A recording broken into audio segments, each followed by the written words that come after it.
Welcome to the Gentleman Project Podcast. I'm Corey Moore. And I'm Kirk Chug. Thanks for joining us today. Today we have Jon Absey on the podcast. You might not recognize the name, but you definitely are going to recognize the character because Jon is in a class all of his own.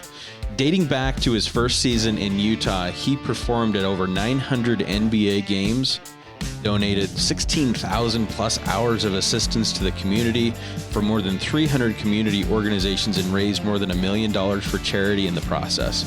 Jon has taken home more than 40 community and national awards, including 8 Mascot Leadership Awards, keys to 2 cities, been honored by 3 individual governors with his very own day in Utah, been named Mascot of the Year in the NBA 5 times, and Best Mascot out of all sports nationwide twice. He's been inducted into the YMCA Hall of Fame, the Utah Summer Games Hall of Fame, the Mascot Hall of Fame, and such a big part of the community.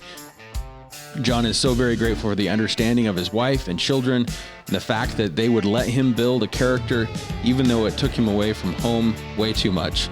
Behind the suit has always been a supportive and proud family man.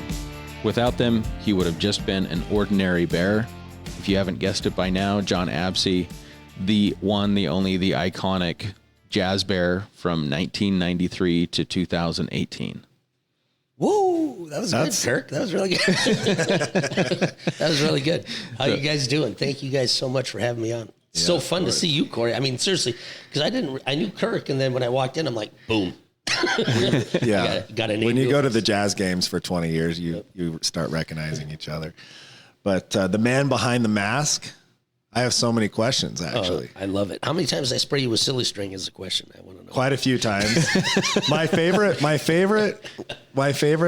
moment with you, you probably don't remember because you have thousands and thousands of favorite moments with fans, but I'm sitting at the Jazz game. I'm sitting next to my wife who's, eye open in my coverage. She's way more beautiful than I deserve. And you held a sign above my head that said, "What was she thinking?" And the whole stadium's just laughing, and I didn't know what the heck was going on. And finally, I figured it out because it hits the jumbotron. What was she thinking?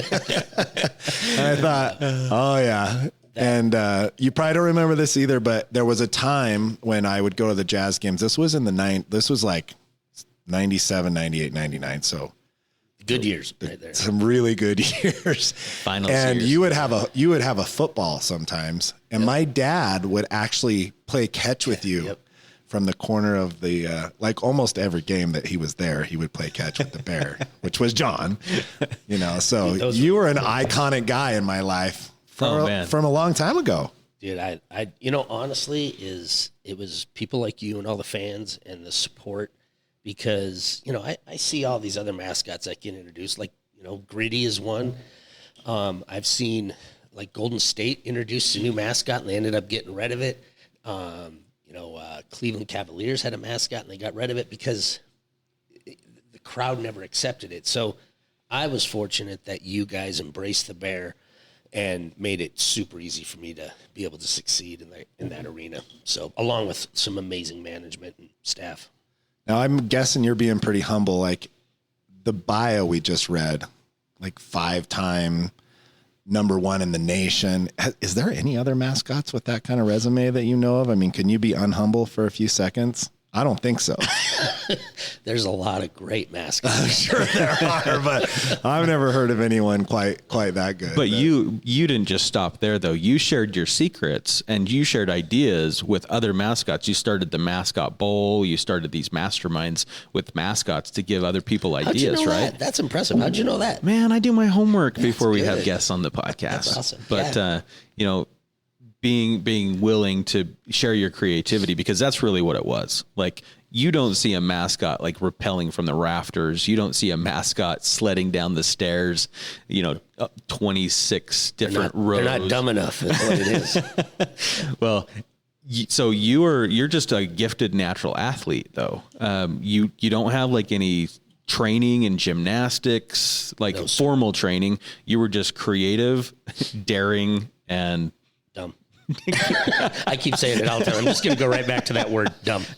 No, I honestly I was just really fortunate. Like something I really believed in is when I moved out here, mascots were really competitive and nobody shared ideas. And, and it's so secretive. Because I remember getting on the phone talking to the gorilla and talking to Rocky out in Denver, and they'd give a little bit. And that was about 96, 97 when I was just like, we should start a conference. So I started this NBA mascot conference, and it was really poorly accepted by guys. But then when other guys started hearing what was coming out of it, then everybody started coming. And now it's a must-to thing or a go-to thing. And then the other conference or other leagues copied it. And in my heart, I really believe that's why, kind of part of why the NBA mascots kind of excelled a little bit back in the late 90s and early 2000s. I mean, amazing guys, but it was because we were sharing ideas. And I always looked at it as because my assistant, Luke Larson at the time, he was amazing. Do you remember Luke Corey?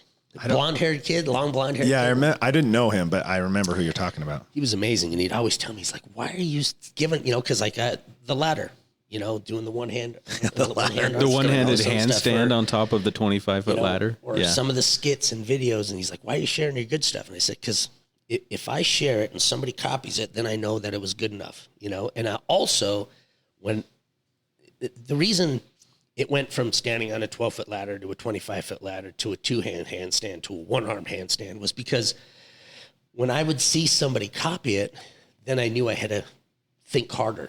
Does that make sense? And it kept me out of that rut, because I think a lot of times guys get comfortable and they're just like, in that lane, and they never step out of it. So I would do something and I'd give it out, and I would just be like, okay, who's going to copy it? And if nobody copies it, then I'm good. But then, if I see people doing it, then I want to do something more. And it makes me think outside the box. And I don't know. I think that's what helped the character, is by giving out information made me better. There's a really good lesson in that. Totally. But a lot of times we kind of get on our own way by just staying in the same groove. Yep. And you said it last week, that's hard sometimes to work on your family because you're always in your family, and trying to come up with those creative ideas that help create memories and personal growth. You've got to kind of always be striving to have the next big thing, right? And that was your job, was trying to find something that nobody else had done. Yeah. So, I mean, that's a pretty dang good lesson. Well, and I would say at the Jazz, the game is your number one form of entertainment at that venue, right? Yep. Number two was the Bear, in my opinion. So God bless you for that.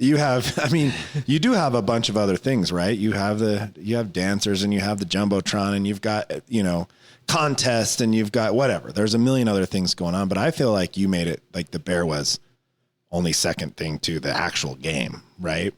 And then you had a way of interacting with people, and you're not talking, right? You're silent most of the time, I would imagine. Yeah. But so you had to have learned a lot about entertainment. You had to learn about what people liked and didn't like, and about how to create some emotion and some passion from the fans. Talk to us a little bit about that. Are there some things that you learned about people as you were in this job for so long? Yeah, I think, because like I asked you just a little bit ago, how many times I sprayed you with string. I think the biggest thing that I learned was how to read people. Because there were people out there that didn't want to be sprayed. And there were people out there who didn't want their bald head rubbed, or a plunger stuck on top. And there was just, fortunately, 99% of the people were very accepting and interactive and fun, just like you and your dad. And do you remember John Sudbury? Yeah. Him. Oh, dude, I'd mess with him all the time. He was awesome. But it was one of those things where, I would go through the crowd, and it was funny, when I explain this, when I have camps and, stuff like that, I was explaining to some of the college kids. They came down, I said, when you're out there, it seems like I'm focused, but I'm not. It's like, I feel like my eyes are wide open. It's just, I'm just like pulling everything in until all of a sudden something catches my eye. And then it's like, oh, bald guy. Or it's like, oh, this kid, and it's just, and then that's my focus. It's like, like you would see me out there and I'd just be walking, but I literally was walking, just looking for something that would trigger me, you know? And then, and then it turned into going up to them and messing with them a little bit and catching that read. If they gave me a smile, I'm good. If they looked at me like, I'm just going to throw it, God bless his soul, but Rick Majerus, he was one of those guys that you stayed away from. Don't mess with him. But I mean, so you'd have to read them. And I think that's where I got really fortunate in the fact that I did a great job at that. Because I look back and look at some of the other guys, and I listen in the league, and I listen to the stuff that they're doing and how they get in trouble, they're getting called in. It's because they couldn't read the crowd. They couldn't read the person they were messing with. And, you know, they would see what I was doing, and they're like, well, you know, you do it all the time. And I go, but I don't do it to the people that are already pissed off.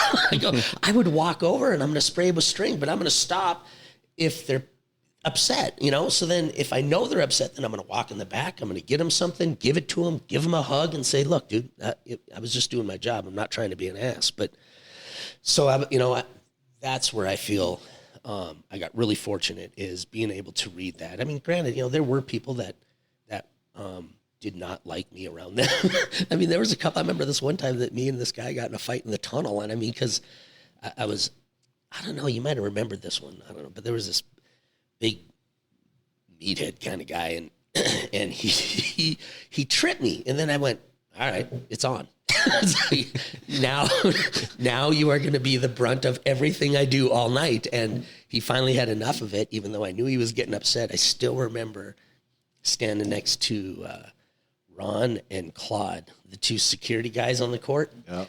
And I remember standing there, and he stood up and he was just kind of staring at me. And I remember I was talking to my suit, and I looked over at Claude and I go, hey, Claude, because Claude was a big security guard. And I go, he comes out of the crowd. I go, you got him? He goes, oh, I got him. And I was like, thank you, Claude. But he ended up following me off the court into the back, and we ended up getting a fist fight. Whoa. Yeah, that was the one time in 25 years. That was it. I remember the one where the guy poured a beer on you. And then you came back with a beer and poured it on him. Yep. So translate this to people skills for people who are listening to the podcast. Translate some of these people reading skills. How are you using that now? How has that blessed you in your life, like moving forward in business and your next chapter? I don't know. I mean, you know, now that you say that, because honestly is like, you know, like with my business and stuff like that, I mean, I'm not a sales guy, you know, even though that's kind of part of what I'm doing right now. But, you know, because I'm making mascots and for one of them. And then the other one is promotional items and apparel and stuff. So it is kind of the sales side of it. But I don't know. I really don't read them. I mean, I just come across, and like when I meet somebody, I don't really care what they do or, you know, for a job. I just want to meet you, Kirk. And I want to know what you're doing and your family's doing and how you're doing. But I'm not looking at you as, you know, how can I read him and, you know, utilize the best out of him for my business. Yeah. I want to know you as a person first. But I always feel that it's fake. If I'm just looking at you and I'm like, hey, Kirk, you know, well, Merry Christmas and all that other stuff, and I'm asking about the family, hey, by the way, do you want some water bottles or some apparel? I go, it feels fake. I would much rather I'm going to get to know you. You're going to find out what I do, whatever. And if you want to use me, you use me, but I'm not going to try and sell you. Does that make sense? Yeah. And I think the best people at this are the ones who have just practiced it so much that they don't really think about doing it. They just are good people because they do read people. He's in the mood to talk to right now, where a guy might need somebody to talk to right now. So I think maybe you don't realize that you do it, but those people that I know that are the best at people skills, they've just done it so much they don't even realize that they're reading people, and you're just authentic, right? I hope so. I mean, I try to be, I think. People know. People mean, know when you're authentic or when 100%. You're just being a salesperson. You're exactly right. I mean, the authentic, I'm just going to build a relationship just because. Yep. And then the business will come. That's the right way to do it, right? You might get more sales in the short run if you're just sell.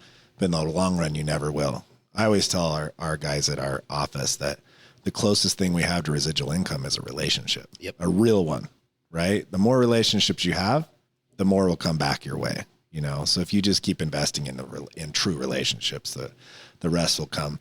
I don't know if you mentioned this while we've been on the air or being on the air, or maybe it was part of your bio, but certainly raising a family and growing a family while you're having that job is not a walk in the park.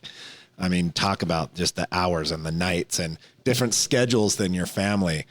What worked, what didn't work, and what advice might you give to someone who's, in that moment? I failed really bad, Corey. Well, that the authenticity of that even is something that is good for the listeners, Well, I guess, I mean, if I were to sit here and be like, oh, blah, blah, blah, blowing smoke up your guys' butts, but that is the one thing out of my whole career that I feel like I failed. I was a great mascot, and I, was great in the community, and I did all this stuff, and it was the fact that, and I think this goes for a few people, but I finally have just kind of rationalized and admitted to myself. I always kept saying to the family, like, but I'm doing it for us, and we're building the character. And then, because I was always like, God, there's another level. I can take it to another level. And that drove me, but it cost me my relationship with my family. You know what I mean? I was doing 300 appearances a year. I was plus my 40 plus if we went to playoffs, home games. I was at therapy. I was doing surgeries. I was just never around. And I remember, because I'd also do road shows. I like colleges and minor leagues would hire me out, and I'd go out and do stuff like that. So I was never home. And I kept thinking, well, I'm doing it for the family. I'm supposed to get out there and work. That's BS. If you really look at it, I was selfish. I was just looking at it as, you know what? I want this character to be, just another level. I kept driving for something more. And I should have just been happy with the success I had and started giving more time to the kids and the family. And that's my bad. I will take 100% of that. I know it now. I'm just really, really upset that I didn't recognize it sooner. I remember my wife called me one time. I was on the road doing a show in Sioux Falls, South Dakota. And she goes, you know what Sydney just asked me? And I go, what? She goes, she asked if you still live here. And that was just like a punch in the face. And that's when I stopped doing road shows. I tried to carve out, less appearances. And I started, but it was already a little too late, that is the biggest thing. And I think that goes for a lot of people in business or in whatever they're doing, is as much as you think that you're doing it for the family or for everybody around you, you eventually have to stop being selfish and say, what is the most important thing here? Because that job, how I got let go and the things that happened, it's like, I just got pushed out to the curb. Nobody gave a crap. Nobody cared, but my family will always be there. And I tell everybody in the league too, I said, everybody is one management change away from being let go. And it's just, I really wish I would have put more time into the kids, more time into my wife. And I feel like then I would have succeeded. And that to me is what success is more about. Is I can sit here and say, oh yeah, I was really successful at my job, but I sucked at being a dad. So I really wish I could switch it and say, dude, I was an amazing father and an okay mascot. I would much rather now have that. How old are your kids now? 24, 23, and 21. And have you talked to them about this, I assume? All the time. Yeah. I apologize left and right, and I'm trying to make up for it. But, can I, honestly, guys, here we are. I'm going to start crying here. But I remember we were watching videos, and it was when they were kids. And the thing that blew me away was I'm watching birthday party videos, and I still remember missing those birthday parties to go to another kid's birthday party. Do you know what I mean? And I was just like, holy hell, I'm missing my own kid's party because I thought, I'm doing my job. I'm doing my thing. And just all the soccer games and all the birthday parties and all that stuff I missed, for the job. I'm a company guy. So, yeah, I screwed that up.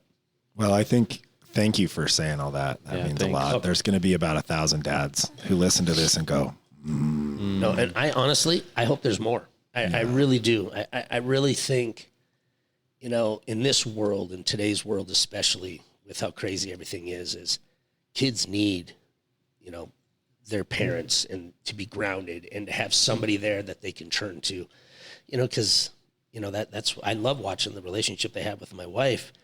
But I really wish, you know, they were calling me, you know, more on questions about things. You know, I'm the guy that's just, hey, Dad, my car's broke.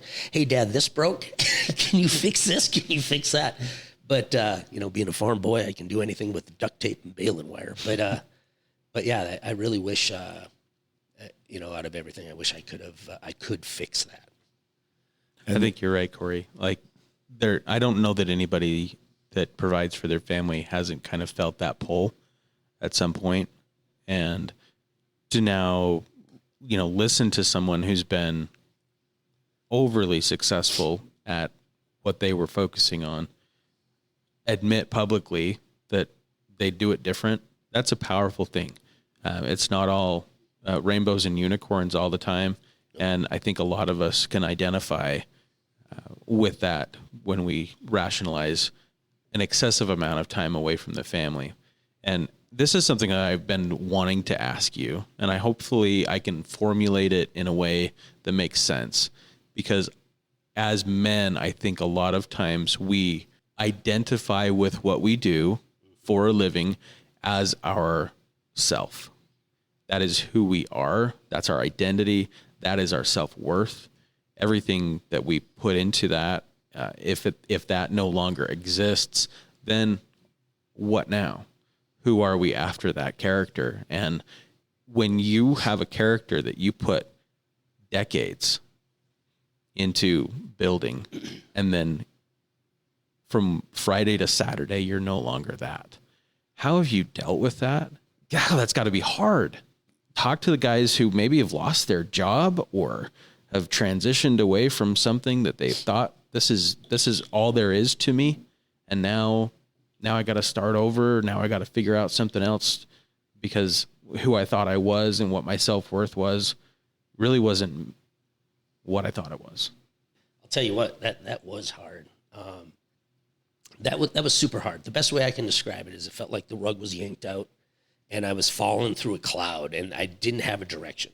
And that's the hardest thing, is not knowing, you know, like, what do I want to do? Because I don't want to just work so I can get a check so I can pay bills. I want to do something I still love. And honestly, when I was done, I think one of the biggest things in my head that worried me was the relationships. I seriously thought, well, you know, I mean, all those people at the arena and all these, you know, like, you know, just all these people, you know, I'm going to be forgotten. The other thing was I thought that by not having the suit and having that vehicle to do charity work, I thought I wouldn't be able to do charity work anymore. And I had so much doubt in myself at that point to do anything other than that. And I'll tell you what, you know, the one thing that was the rock in that whole thing was my wife, Shauna. She got me through that low point, you know, because she kept talking, you know, just like, no, you know, it was just a job. And once I realized that, once she flipping pounded it in my head 100 times that, you know, that's not who you were. You're Jon Absey. And Jon Absey just had a job that happened to be that, but you can do anything. And once I realized that, you know, all those people that I had relationships with were still there and I could still reach out to them and talk to them, that was a bonus. The other one was I actually, because with Mascot Miracles Foundation, they've asked me to, you know, I've been helping them, and they asked me, hey, you know, we'll get you a suit and all that other stuff. And all of a sudden I realized I don't want to dress up. I love being able to go over and talk to a family, talk to a child, and be part of it. I started realizing, you know, granted, I did a ton of charity work with the suit, but I would show up and I would pop cannons and it was just chaos. And I got to be part of it, but I never really, like John never got to be part of it. You know what I mean? And now I feel like I can actually do more out of suit. So, I mean, I think for anybody out there, the one thing is it sucks. You're going to go through a stage of mourning, you know, and you got to get through it, but you need somebody there to kick you in the butt and say, okay, you know, you've mourned. Now we got to focus. We got to figure out your next step. And I think a lot of people need to understand that it's time. Just like a breakup with your girlfriend. When you start putting a day, a couple days, a week, a month, it gets easier. So you just have to, that's what I did, is you just got to suck it up. You got to get through about 2 weeks, and then you got to start thinking, okay, where is my next step? And that next step might not be the right step, but you just have to push forward. It was hard, but I had great support. I had great friends. I had my wife and my kids, and but I was able to land on my feet. And I think the biggest thing for me was knowing that I could still get out there and be giving to charities. Being able to give them my time and be able to support them. So that's. I don't know if that was a good answer or not. I like what you said about you're actually being able to engage as Jon and like start to get involved in these actual human emotions and stories that in some ways you had to be arm's length because of the suit, right? And now you can be in it and you can get to know these people better and have conversations with them and in a lot of ways affect change even more. Yeah, I believe so. It's tough, when you do something for that long and to not talk to anybody, it's, and then all of a sudden you're like, oh, I can speak now. It's like, holy cow. Now it's hard to shut me up, which is kind of funny. But well, and there's also like this like veil of secrecy that you can't go around saying, hey, guess what I do for a living. Right. And everybody wonders, what does Jon do for a living again? In the neighborhood. I had friends that never knew. There were people at work that I bet you, 30% of the people at work, I'd walk through the yacht and they'd been there for years and nobody knew what I did. We kept it really quiet. Yeah. Is that a normal thing to keep that super quiet, or was that a jazz thing, or what's pretty normal? Pretty normal. Yeah. Okay. There's some guys out there because honestly, and this is the truth, is I remember going out with some of the players, like I'd go out with Ostertag or we'd go out to dinner, and I remember seeing Jeff Hornacek and we'd be sitting there and people would walk over and they're constantly getting, can you sign this? Can you do this? People, talking to Ostertag about his game or this or that. And I would just sit there and be like, this is awesome, because nobody knew who I was. And I love that for the sheer fact that if I got to know you, Corey, and you didn't know what I did, you'd have to like me first. And I wanted people to like Jon for Jon, not because of the bear. Yeah. And I hated it because when people found out, they treated me different. And I hated that. Hated it because it was, I don't know. Honestly, I feel a little bit like I looked at it a little bit like John Stockton. John Stockton was that same way. Like, I still remember, it's kind of funny. You'd come out of the locker room and then guys would go right down the hallway and there'd be all these people and press, and Stock would walk straight across and he'd go under the bleachers down to security and out the door. And he'd always say, he goes, all I'm doing is my job. He goes, I don't understand why people care so much. And I loved it because he really did. He was I'm just doing a job. And that's how I felt, is it was just like, my job was unique and it was fun, but, I just hated when people just looked at me different because of that job. That makes sense.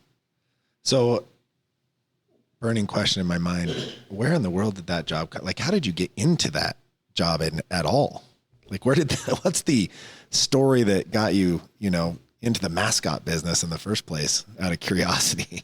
Honestly, I almost missed it.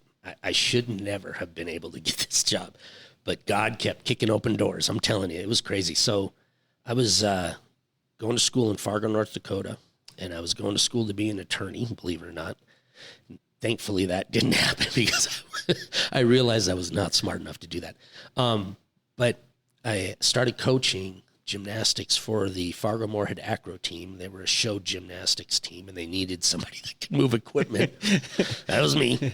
And then I learned how to coach, and I started watching. That's when, I started watching what kids were doing and listening to coaches, and slowly kind of taught myself a little bit there. Because you weren't a gymnast. Nuh-uh. Yeah, I was just a dumb farm boy that was willing to climb on top of roofs and trees. That was about it. And took my dad's tractor out in the field all the time. But started there, and then a team called the Fargo Fever came to town. They were a CBA team back when it was the Continental Basketball Association. And they walked into the gym and said, hey, we're looking for somebody that might want to be a mascot. Well, I was had a little bit more energy back then, and they were just like, that guy right there would let me do it. So it was classic because I was thermo the Bobcat. I was going to school. I was getting paid $25 a game.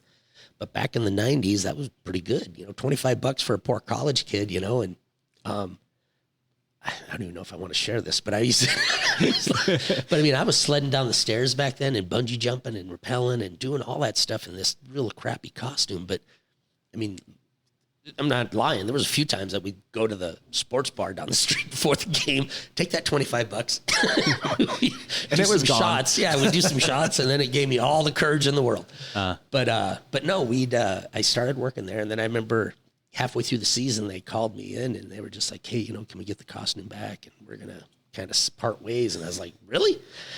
And they're like, "Yeah." And the quote from the general manager, he goes, "We're just not ready for you to either kill yourself or a patron." And I'm like, really? I mean, because that's how that pinky, see that pinky? Oh, wow. Yeah, it looks like a Z for everybody listening. I mean, it's so I was just, I mean, I remember taking foam, you know, the foam pits at a gymnastics. Yeah. I would go out, and when I knew I was going to do a big stunt, I would took foam from that gymnastics and I would shove it in my costume so I'd have padding. And I used to do, just some stupid stuff back then. Anyway, I was like, fine, you know, I'm going to school. It was $25, no big deal. And then about 2 weeks later, I get a call, because actually it was a little bit more than that. But then I remember it made the news, it was in the paper, and then people were in the crowd with signs that wanted thermo back. And then a team up in Winnipeg had seen this article and stuff. They called me one morning, and his name was Kevin Moore. He was the general manager, and he calls and he's like, "Hi, this is Kevin Moore. You know, I'm with the team up, it was the NBL, the National Basketball League up in Canada." And he goes, "I'm with the Winnipeg Thunder, and we'd love to have you come up and mascot for us." And I thought it was a friend of mine giving me crap. So I hung up, and I started laughing, like, whatever. And I hung up, and I went back to sleep. Or not, he didn't go back to sleep. I put my head down, and about 10 seconds later, the phone rings again. And I pick it up, and this is back in landline days. This wasn't cell phones. Yeah. I pick it up, and he goes, "No, I'm dead serious." He goes, "Let me explain." And he explained it. So I drove up and met him at the border, and we talked. And as soon as the school year was out, I drove up to Winnipeg and mascotted up there at the Winnipeg Jets Arena. I was kaboom up there. And the thing that was funny is they had a mascot, and they wanted somebody different, but their mascot was a world-class power tumbler. His name was Ryan Bonney. And it's just classic, because they hired me on because they wanted somebody that would do more dangerous stuff. Well, in the process, there was no OSHA. And I almost died, I kid you not, 4 or 5 times. I mean, to where I'm looking and just going, holy hell, I got lucky. I mean, the thing that's funny is Ryan hated me because I got that job. But I didn't know that I took his job. I just knew they needed somebody, but they never told me the whole situation until later. And come to find out, he ended up getting a job with one of the NBA teams, and now we're like really good friends. It's kind of a small how that worked. And probably a very small world. Yeah. But I remember running up back to rappelling, and I remember I'd run up, and I had my head on, and I'd always have time to take my head off, hook in, test my rigging and all that stuff. And I was late one night, and I ran up, and I did it without looking. I did it blind, and I hooked in, and I used to straddle 2 beams up in the arena. And I would just jump, put my feet together, and rappel in. And I remember just this voice in my head was like, "Don't do it. Don't do it." Something was wrong. And in my head, I'm like, I just feel like I'm a little bit more right, not center. And they kick in the music, and I get up on my tiptoes, and I just didn't do it. It was crazy. And I took my head off. I missed my intro, and I looked, and I hooked into a cargo strap that holds about 15 pounds, you know? So I would have jumped and just broke and fell. And then that was number one. And then I remember another time we were doing Phantom of the Opera, and we had practiced off a ladder. I hooked up a cable from the corner of the arena to the top of the spotlight stands, which was way up there. And I remember me and the dancer practiced, and I put my hand on a lanyard, and I just twisted it around my hand, and we climbed up on a 12-foot ladder, and she basically wrapped her legs around me and her arms around me, and I held her, and we went. And I was like, okay, yeah, I can hold you, and we'll do this. So we practiced the dance and all that stuff, and a couple weeks go by, and we've practiced off that ladder. So now we're up in the or up in the spotlight stand, and she holds on to me. The music kicks in, the spotlights hit us, and we go, and we're good for about 30 feet, or not even that, 20 feet. And then all of a sudden I realize I'm spinning. And what had happened is, you know how like when you put your hand in and you twist it so it tightens down? Well, now I'm unraveling. Oh. And I remember screaming and like freaking out because I was like, I don't care about me, but I am not letting this dancer die, you know, because of my, you know, and I remember just squeezing with everything I had. And as we hit the floor, like it had unraveled, and I was just squeezing the rope together so that my wrist wouldn't slide out. We hit the floor. She runs over, didn't even know anything was up. She finishes the dance, and I literally laid on the floor, and I had tears coming down my face, and I was exhausted. Like I couldn't move because it took that much out of me to just hold that lanyard so we wouldn't fall. And so yeah. You're freaking Tom Cruise in Mission Impossible. Oh, and number 2 almost. I got another one. So then I remember, this is real quick, this is how crazy it was back then. But I would shoot water balloons into the crowd full of water. And I remember a coach from one of the other teams was standing on the floor. I had run out. He was doing his team meeting or when they had the huddle, whatever. And I shot one, and it broke right out of the chute and just sprayed the whole team and the coach with water. And they had to delay the game, go out there, wipe up the floor. But it was like, all right, you know, nobody really cared. Tom DeSalke did. But. That was the third time you almost died? Yeah, from Tom DeSalke, yeah. Tom came back and was like, rah. But no, and then after that, that season ended. I was getting ready to go back to school. And then a team down in Sioux Falls, South Dakota, called the Sioux Falls Skyforce called. His name was Jon Absey. And I swear to you guys, the same thing happened. He called, and he said, this is who I am. This is Sioux Falls Skyforce. And I hung up on him again like an idiot. He called back, explained it, and I went down to Sioux Falls. They were going to have tryouts. And by this time, I had put together a little montage of some video remember the old VHS tapes, and then a little book with some clippings from the papers and pictures.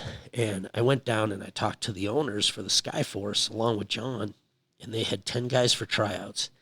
And they watched my video and they looked at my book, and I still never forget. I remember sitting there, and Tom Walsh, one of the owners, walks over, closes the door, and he goes, we're going to hire you right now. And I was just like, what? And he's like, yep, we'll hire you right now. So I worked that whole year. And then through that, I bumped into Bob Wolf, who was the original gorilla, like famous, like he's the Cadillac of mascots there. And I talked to him, and I was like, that was the first time that I was like, this is what you do?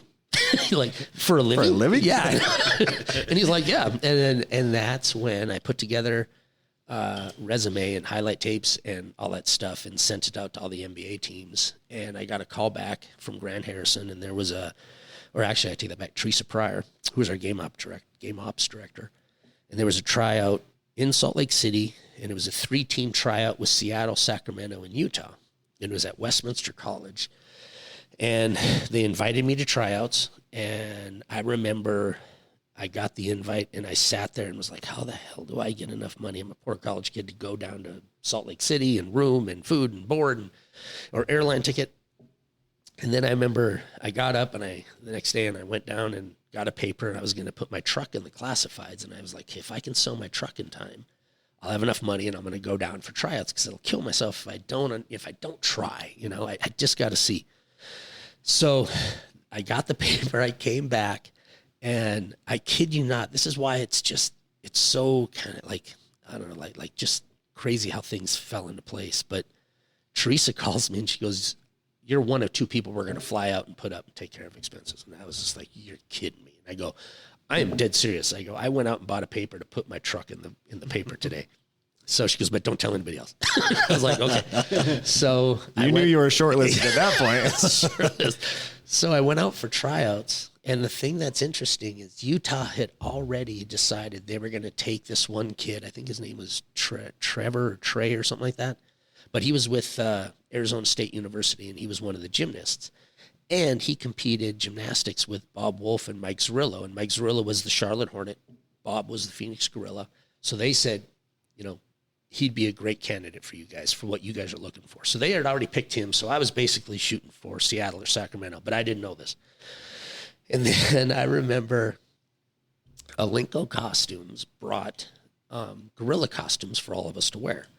But there was only like we were all pretty much the same height. So there was 10 of us, and we all had to wear the same suit. That, you know, there were 3 suits, but really only one that fit us. And I remember when I drew the short straw, so I was dead last, and I put the head on, and when I tightened it up, there were these foam pads in the front of the head.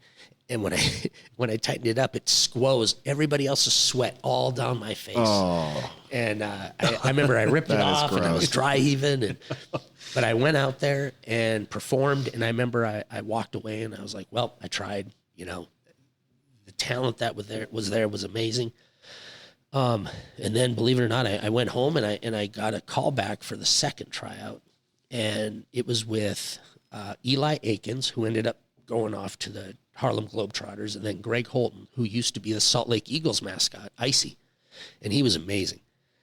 And we did tryouts again, but this time in a Barney costume, a big dinosaur. And so we couldn't be athletic, so we had to just interact. And we did that. Once again, got on the plane, flew home, and it was like, there's just no way, you know. And got a call from Sacramento and Seattle, and never returned their call. And then I got a call, so Grant Harrison, the VP of Game Ops, called me, couldn't get a hold, or called my home, and my mom said I was at my sister's, so then he called my sister's, and she answered the phone, calls me, I walk over, and Grant's like, so did you take a job with one of the other teams? And I was like, you know, no, I didn't. He was like, so what are you going to do? And I said, I really don't know, Grant, because I was so afraid. I'm just this little farm boy, and all of a sudden it was like the reality of, I really got this job. I was like, I didn't want to leave my little security blanket of the farm and family. I was dumb, like, there you go. And he goes, well, why don't you come out here for a year and just try it out? And I said, okay. And that's exactly how it happened. And the only reason I got the Utah job is because that mascot or the guy that tried out for ASU missed a dunk, and when he was walking off the floor, took the gorilla head off and threw it and said the F word out loud. And they immediately went, nope, not on the list anymore. So I'm sure, yeah. You can't do that. the other thing that helped was they gave us 5 things that we all had to do, which was dunking, tumbling, skit, crowd interaction, and dancing. And I was the only one that did all 5 things. Everybody else did their strengths. So I wasn't, like, everybody was amazing at what they did. I was just good. I mean, okay, you know what I mean? But I did all. How did you learn all those different things? Over time? I mean, you weren't a dancer, you weren't a gymnast, you were a farm kid. Yeah.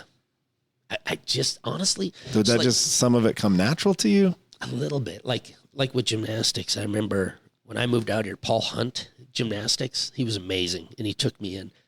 And I just remember sitting there, and there was another guy in Fargo. His name was Mark Strege, and I would just sit there and I'd tell him, okay, do the backflip again, you know, do it again. And then if I visualized it, I could do it. So I was really fortunate that way, where I didn't have to go in and, you know, do a lot of practice. If I could see it, I could do it. And that came with mini tramp as well. You know, it was just, yeah, I was really fortunate. That's cool. I could talk about that for hours. Seriously, like, are we out of time? How are we already out of time? Are we out of time? Yeah. Wow. You've probably prepared a very eloquent answer to my last question. Yeah. I don't know how eloquent. And if you haven't, it's perfectly fine. I was a mime. Remember that.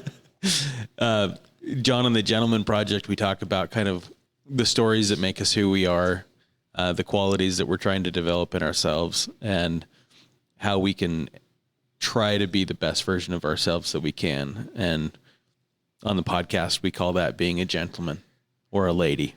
So would you define for us what you think it means to be a gentleman? I have a saying that I really like, and I really like the fact that it goes, you can always tell the character of somebody by how they treat people that can't do anything for them. And if you look in business and you look at society, I mean, I think that kind of rings true with a number of people. And I have always, like I told you earlier in the show, you know, when I went to lunch with Gail, and she was like, you know, everybody from the custodial staff to the Miller family. And honestly, I treated them all the same.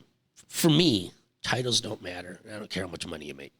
I really look at your integrity. And, you know, if you have integrity, that's the one thing that nobody can take away from you, you know. And I really think that is the most important thing to me is, what a person's made of.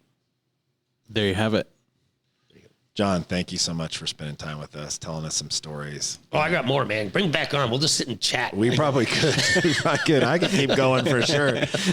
We'll set a time. We can set aside hours at max or something and just go over and talk. There you go. That would be fun.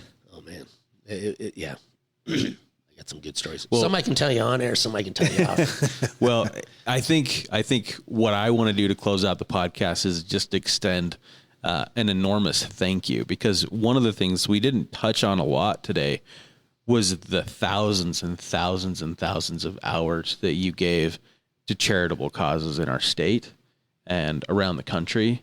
And you still continue to do that. So although you don't have the character of the jazz bear, you've found a way to continue to give parts of yourself to those who are less fortunate.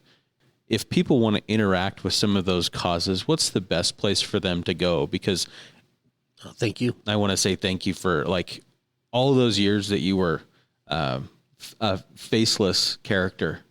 Like you were the jazz bear, not Jon. We just want to say thank you to Jon for all the good that you've put out into the world. We just want to thank the man behind the mask. Well, thank you. I really, really appreciate that. And I was just really blessed. I was given a gift. I really was, to have a job like that. And that was that was just one of the ways I knew I could give back. So that's all I was trying to do, is say thank you. What's the cause that you, if we asked our listeners to go support a cause, of all of them that you support, what's the one right now that they can help with? So the short answer, I'm going to try and make it short. Honestly, support your grassroots charities. Stop giving money. This is going to sound bad. Don't give money to the big charities. If you look at dollar for dollar, where your money goes, it's your smaller grassroots charities that are the ones where you're going to get 95 cents on every dollar that goes to the kids or to the charity. Give to the smaller charities. I have a charity. It's called Firemen and Friends for Kids that Eldon Farnsworth and we started. But charity is charity, and I hate when people get all defensive about, you got to give money to this charity or that charity. It's like, you know what? As long as you're giving money and it's going to some good, then God bless you. And so just pick small charities that are doing well for the community and for kids or whoever, and just go that route. But I don't want to throw one charity out there because I love them all. Okay, that's a great answer. Political, maybe you should run for office. Yeah, imagine that. Can you imagine the wonderful campaigning we could do? That'd be awesome. Be your campaign manager. Can I say one more story talking about politics? Of course. Really quick. So there was a video skit we did this years ago. This was back when Governor Levitt was in office, and I still love this guy for what he did. So the video starts out where it shows me sliding down the stairs, and then I crash. And then as it pans back, you hear this guy's voice, and it was Governor Levitt. I'm sitting in his office, and I have a notebook, and he's like, "Now, you see right there, Barry, you didn't lean right." And he's kind of explaining how to sled down the stairs and why I crashed. And he goes, just let me show you. And I had asked him what suit he was going to wear, and we went out and bought an identical suit to put on my assistant so we could sled down the Capitol stairs. And I remember we went out there, and it shows him holding the sled and him kind of starting to run a little bit to go down the stairs. And we cut, and we're like, okay, we're going to and he's like, oh, no. I can do this. And I'm looking at his security, and I'm like, no, you don't have to. He's standing right here. And he did it. He hopped on that sled, and when you see him in that video sliding in, it was really him. That's awesome. It was awesome. So I had to share that. That's a pretty good story. Jon Absey stories, one for the books. Thanks, my friend. No, thank you guys. I really, really appreciate you thinking of me. Thanks. Yeah, thanks for being on. And thank you for joining us on the Gentleman Project podcast. If something that you heard today impacted you and you think you ought to share it with somebody, please do so. If you would give us a rating and a review, that helps our reach. We would love if you talk about us to your friends. If that's something you can do for us, we'd appreciate it. I'm Kirk Chug. And I'm Corey Moore. Make it a great day. Woo! See you guys. Go. Love you. Thanks.